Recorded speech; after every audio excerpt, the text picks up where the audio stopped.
In this video, I will show you a wireless charging station for electrical cars. First of all, I introduce the equipment of this project. There have a ultrasonic sensor which is attached by this board, and there have a simple voltmeter which will be show the voltage pass through the relay, and there have a 5 voltage relay, and those are the ground and B connections.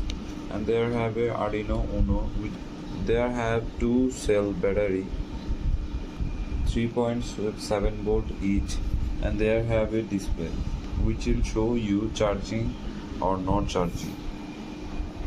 When hour of this, first of all the display is showing that not charging.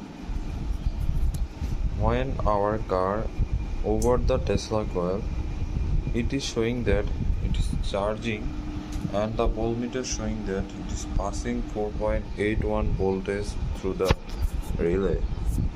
And when I backward the car, it is showing it's not charging, and the relay also not passing voltage. That's our simple wireless charging station video.